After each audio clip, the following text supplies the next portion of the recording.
Welcome back to KT paramedical point. आज हम बात करने वाले एक बहुत ही महत्वपूर्ण टेस्ट के बारे में जिसका नाम है HLA-B27 बाई पीसीआर। तो आज हम समझेंगे कि HLA-B27 बाई पीसीआर टेस्ट क्या है। उससे पहले हम जानेंगे कि HLA-B27 क्या है, उसके मेथड्स, जितने भी मेथड्स होते हैं उन सभी मेथड्स के बारे में जानेंगे। खास तौर पर हम पीसीआर मेथड को जानेंगे और उसके प्रिंसिपल को समझेंगे, और अंतिम में समझेंगे कि इंटरप्रिटेशन यानी उसके रिपोर्ट को थोड़ा समझेंगे कि पॉजिटिव अगर आता है तो इस स्थिति में क्या हो सकता है, यदि नेगेटिव आता है तो इस स्थिति में क्या हो सकता है। इस टेस्ट को करवाने के लिए आपको कितना ब्लड सैंपल देना होता है, ये कौन से डिपार्टमेंट का टेस्ट है, इसको भी जानेंगे। और अंतिम में हम समझेंगे कि डॉक्टर इस टेस्ट को किस स्थिति में या कब और किस सिचुएशन में ये टेस्ट सलाह देते हैं, यानी इस टेस्ट को एडवाइस करते हैं कब और किस स्थिति में। तो चलिए शुरुआत करते हैं। सबसे पहले हम जानते हैं इसके अंदर HLA-B27 के बारे में। तो चलिए सबसे पहले हम समझ लेते हैं, इसका इंट्रोडक्शन देख लेते हैं कि HLA-B27 है क्या। तो HLA-B27 एक प्रकार का क्या है, स्पेसिफिक जेनेटिक मार्कर है, यानी एक प्रकार का ये प्रोटीन है जो खास तौर पर आपके इम्यून सेल्स यानी जो WBCs होते हैं, टी सेल्स होते हैं, उसके सरफेस पे पाया जाता है। ये ऐसा नहीं है कि हर बॉडी के अंदर पाया जाता है, ये जेनेटिक होता है, जेनेटिक ट्रेट्स की तरह काम करता है कि अगर किसी के माता पिता में था तो बच्चों में आ सकता है, या किसी कारणवश ये आ सकता है। तो एक प्रकार का प्रोटीन का रूप होता है ये, जो कि जो हमारे टी सेल्स होते हैं या जो हमारे इम्यून सेल्स होते हैं उसके सरफेस पे पाया जा सकता है या पाया जा सकता है। It belongs to the HLA class 1 molecules. खासतौर पर ये HLA क्लास 1 मॉलिक्यूल्स से बिलोंग करता है, जो कि it help the immune system. ये एक प्रकार से इम्यून सिस्टम को क्या कर रहा है, एक प्रकार से हेल्प कर रहा है कि recognise and present antigens to T cells, यानी जो इम्यून सेल्स पे यानी खासतौर पर टी सेल्स पे जो एंटीजेंस प्रेजेंट होते हैं उसको बताता है। खासतौर पर ये हमारा HLA-B27। तो HLA-B27 क्या करेगा, एक प्रकार से उसकी उपस्थिति को, किसी भी एंटीजन की उपस्थिति को दर्शाता है कि ये कहाँ का है, बाहर का है, अंदर का है, या कौन सा एंटीजेंस है, उसकी उपस्थिति को HLA-B27 जो है वो दर्शाने में अपना योगदान देता है। It is inherited from parents. खासतौर पर ये माँ बाप से यानी माता पिता से जो है वो एक प्रकार से मिलता है। तो एक प्रकार का ये क्या है, जेनेटिक ट्रेट की तरफ वर्क करता है। प्रेजेंस ऑफ HLA-B27, अगर आपकी बॉडी में ये उपस्थित है और खासतौर पर ज़्यादा मात्रा में उपस्थित है तो strongly associated with autoimmune and inflammatory disease. अगर आपकी बॉडी में ज़्यादा मात्रा में उपस्थित है या इसकी उपस्थिति जो है वो ऑटोइम्यून डिजीज और इन्फ्लामेटरी कंडीशंस या इन्फ्लामेटरी डिजीज को दर्शाता है। स्पेशली जो है वो स्पॉन्डिलो आर्थोपैथीज कंडीशंस को दर्शाने में योगदान देता है। तो चलिए इसके बारे में थोड़ा सा और समझ लेते हैं कि ये टेस्ट जो होता है हमारा वो किस कंडीशंस में, यानी मतलब अगर HLA-B27 टेस्ट पॉजिटिव आ रहा है तो इस कंडीशन में कुछ कॉमन डिजीज हो सकते हैं बॉडी के अंदर, जिसकी वजह से आपकी बॉडी में HLA-B27 की उपस्थिति दिख सकती है। तो खासतौर पर एंकिलोसिंग स्पॉन्डिलाइटिस, एंकिलोसिंग स्पॉन्डिलाइटिस जो है वो बहुत ही महत्वपूर्ण ऐसी बीमारी है जिसमें खासतौर पर आपका HLA-B27 जो है वो 90 से लेकर 95% तक जो है वो पॉजिटिव आ सकता है। रिएक्टिव आर्थराइटिस, एक्यूट एंटीरियर यूवेटिस जो आंखों की दिक्कतें होती हैं वो दिक्कत, सोरियाटिक आर्थराइटिस एक्सिल टाइप में जो होती है वो, inflammatory bowel disease associated arthritis, खासतौर पर जो पेट की दिक्कत वगैरह होती है, स्टमक प्रॉब्लम होती है जिसकी वजह से लूज मोशन के कंडीशंस हो सकते हैं या स्टूल में जो है वो ब्लड आ सकता है। जुवेनाइल आइडियोपैथिक आर्थराइटिस जो कि एंथीसाइटिस और रिलेटेड आर्थराइटिस जो होते हैं वो, अनडिफरेंशिएटेड स्पॉन्डिलो आर्थोपैथीज जो होते हैं हमारे, इस कंडीशंस में जो होते हैं हमारे वो HLA-B27 जो हमारे टेस्ट होते हैं, अगर टेस्ट करवाते हो तो वहाँ पे आपका ये पॉजिटिव आ सकता है। मतलब अगर आपका HLA-B27 पॉजिटिव आ रहा है तो इस कंडीशन में जो एक कॉमन डिजीज है वो बॉडी के अंदर देखने को मिल सकते हैं। लेकिन खास तौर पर आपको जो है ये एंकिलोसिंग स्पॉन्डिलाइटिस जो है वो आपको देखने को मिल सकती है, लेकिन ये नहीं है कि 100% आपको HLA-B पॉजिटिव है तो इस कंडीशन में आपको एंकिलोसिंग स्पॉन्डिलाइटिस हो, ये सुनिश्चित नहीं करता ये टेस्ट। अब थोड़ा सा समझ लेते हैं कि टेस्ट किस स्थिति में, यानी डॉक्टर जो होता है वो कब और किस स्थिति में करवाता है। तो जब डॉक्टर ऑर्डर, जब ये टेस्ट देगा, ऑर्डर करेगा यानी एडवाइस करेगा डॉक्टर पेशेंट को, तो पहला कंडीशन देखेगा वो बैक पेन, यानी क्या है कि वो बहुत दिनों से उसका बैक पेन हो रहा है, तो जब वो रेस्ट बहुत देर तक कर लेता है तो उसके बाद उसको बैक पेन होने लगता है। ये खासतौर पर स्पाइनल कॉर्ड के निचले हिस्से पे, हिप बोन से जो टच वाला हिस्सा है, जो लास्ट बोन जो हमारा होता है, वहाँ पे ज़्यादातर बैक पेन होने की कंडीशंस को देखता है डॉक्टर। यानी बैक पेन उसको अगर पेशेंट को लगातार हो रहा है तो इस कंडीशन में, या रेस्ट करने के बाद बहुत होता है इस कंडीशन में, जॉइंट स्टिफनेस यानी जॉइंट वाला जो एरिया है, जहाँ जहाँ जॉइंट है वहाँ स्टिफनेस यानी जकड़न अगर हो रही है ज़्यादा, तो या बैक पेन वाले इलाके या बैक वाले एरिया में जो है वो स्टिफनेस होने के कंडीशंस देखने को मिल रहे हैं इस कंडीशन में। और हाई आई इन्फ्लामेशन, यानी जो यूवीआईटीज है आँख में, यानी आँख लाल हो रही है, रोशनी से दिक्कत हो रही है आँखों को, है ना, तो इस कंडीशन में भी आपको जो है डॉक्टर इस टेस्ट को करवाने का एडवाइस दे सकता है। साइन ऑफ ऑटोइम्यून आर्थराइटिस, अगर ऑटोइम्यून आर्थराइटिस है यानी आर्थराइटिस किसी भी प्रकार की बॉडी के अंदर है तो इस कंडीशन में भी ये टेस्ट एडवाइस कर सकते हैं। The test help support the diagnosis. तो ये टेस्ट क्या करते हैं, इन सभी कंडीशंस में अगर ऐसे सभी कंडीशंस अगर देखने को मिल रहे हैं तो इस कंडीशन में टेस्ट आपके लिए थोड़ा सा सहायक हो सकता है। तो डॉक्टर जो है वो इस कंडीशन में जो है वो टेस्ट आपको दे सकते हैं। तो आप समझ लेते हैं कि इस टेस्ट को करवाने के लिए आपको ब्लड सैंपल जो होता है हमारा वो कितना देने की जरूरत होती है। तो ये टेस्ट जो है हमारा खासतौर पर EDTA वाइल यानी लेवेंडर वाइल या पर्पल वाइल जो होता है हमारा ethylene diamine tetra acetic acid वाली जो वाइल होती है हमारी, जो एंटीकोगुलेंट एक प्रकार से EDTA जो है, इस वाले वाइल में सैंपल लिया जाता है और इसमें मिनिमम आपको 2 to 3 ml जो है वो ब्लड देना होता है। तो ज़्यादा ब्लड नहीं देना होता उसमें, खासतौर पर बस 2 से 3 मिलीलीटर जो है वो आपको ब्लड देना होता है। डिपार्टमेंट इसका देख लेते हैं कि ये कौन से डिपार्टमेंट टेस्ट किया जाता है। तो मॉलिक्यूलर बायोलॉजी के अंदर, जेनेटिक्स के अंदर, इम्यूनोलॉजी सेक्शंस के अंदर ये टेस्ट किए जाते हैं। कहीं कहीं पे जो है वो आपको माइक्रोबायोलॉजी मॉलिक्यूल डिवीजन के अंदर भी टेस्ट करने को या देखने को मिल सकता है। अब हम समझते हैं इसके अंदर कि कुछ जो मेथड्स होते हैं इसको डिटेक्ट करने के, यानी HLA-B27 को डिटेक्ट करने के लिए डिफरेंट मेथड्स होते हैं। वो डिफरेंट जो मेथड्स हैं वो हम देख लेते हैं एक बार। तो फर्स्ट जो है वो PCR SSP जो हमारा है HLA-B27 जीन को डिटेक्ट करने में हेल्प करता है। ये एक्यूरेसी इसकी हाई होती है, अच्छी खासी होती है। यूज़ जो है वो रूटीन लैब स्क्रीनिंग के लिए किया जाता है। टेस्ट जो है इस मेथड से रियल टाइम PSCR यानी RT-PCR gene with fluorescent signal के लिए डिटेक्ट करने के लिए, और वेरी हाई एक्यूरेसी होती है इसकी, अच्छी खासी एक्यूरेसी है। और ये हॉस्पिटल और किट्स वगैरह से की जाती है। जो है फ्लो मेथड, ये पुराना मेथड जो हो गया हमारा फ्लो साइटोमेट्री।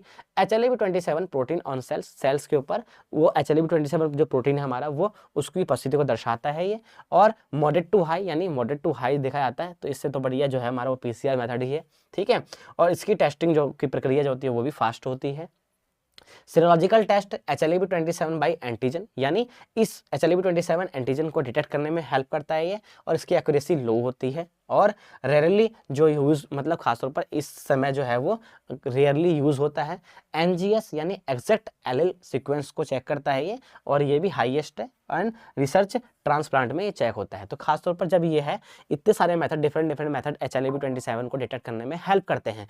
लेकिन इस समय अगर देखा जाए कि इस टेस्ट को कौन अच्छे से डिटेक्ट करने में हेल्प करता है, तो हमारा ये PCR जो मेथड है वो बहुत बेस्ट मेथड है। इसलिए HLA-B27 बाई PCR इसको खासतौर पर कहा जाता है, क्योंकि PCR मेथड ही इसको अच्छे से डिटेक्ट करने में हेल्प करता है। तो अब हम समझेंगे इसके बाद कि इसके प्रिंसिपल्स को देख लेते हैं कि मतलब अगर PCR टेस्ट करते हैं तो PCR के मेथड के, जो PCR मेथड है हमारा, उसके प्रिंसिपल्स क्या हो सकते हैं, मतलब वो किस प्रिंसिपल में वर्क करता है, कैसे जानता है, कैसे डिटेक्ट करता है उस चीज़ को।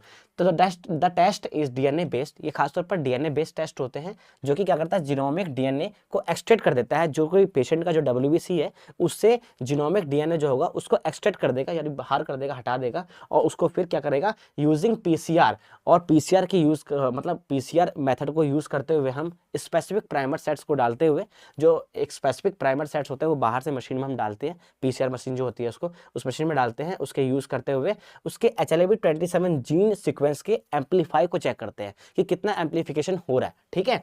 तो उसके अगर एप्लीकेशंस अगर ज़्यादा हो रहा है, एम्पलीफिकेशन अगर हो रहा है, तो इस स्थिति में वो क्या इंडिकेट कर रहा है कि HLA-B27 जो है वो हमारा जीन जो है वो उपस्थित है, यानी प्रेजेंट है। तो इस केस में जो है हमारा HLA-B27 पॉजिटिव आ जाता है। अगर एम्पलीफिकेशन नहीं हो रहा, तो एम्पलीफिकेशन अगर नहीं हो रहा तो इस कंडीशन में जो है वो जीन एब्सेंट है, यानी रिपोर्ट हमारी नेगेटिव आती है। तो ऐसे इस प्रिंसिपल पे वर्क करता है हमारा PCR, यानी PCR जो है हमारा एक इंपॉर्टेंट है और ये बेस्ट मेथड है हमारे HLA-B27 बाई PCR, यानी HLA-B27 को डिटेक्ट करने के लिए। आप समझते हैं कि उसके कुछ एडवांटेजेस क्या है, मतलब उसके फायदे क्या है, क्यों PCR हम कर रहे हैं। तो PCR करने का फायदा क्या है हमारा, हाई सेंसिटिविटी होती है इसकी, और स्पेसिफिसिटी अच्छी होती है इसकी, मतलब इसकी हाई सेंसिटिविटी है और स्पेसिफिसिटी भी हाई है। फास्ट रिजल्ट आता है इसका, ठीक है।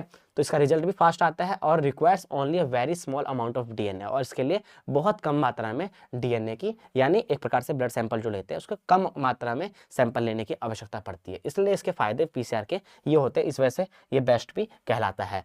अब इंटरप्रिटेशन समझ लेते हैं इस टेस्ट के, यानी HLA-B27 PCR अगर टेस्ट हो रहा है, उसका अगर रिपोर्ट जो है वो पॉजिटिव आता है, तो इस कंडीशन में क्या देखने को मिल सकता है। अगर नेगेटिव आ रहा है तो इस कंडीशन में क्या देखने को मिल सकता है। तो रिजल्ट इंटरप्रिटेशन देखते हैं। पहला है पॉजिटिव अगर है तो HLA-B27 जीन जो है वो मौजूदगी बता रहा है, यानी HLA-B27 जीन की मौजूदगी ही पॉजिटिविटी बताता है कि वो पॉजिटिव है। लेकिन इस केस में क्या कंडीशंस डिजीज जो कंडीशंस हो सकते हैं जैसे एंकिलोसिंग स्पॉन्डिलाइटिस है या और अन्य डिजीज है उसकी पॉजिटिविटी को दर्शाता है? नहीं।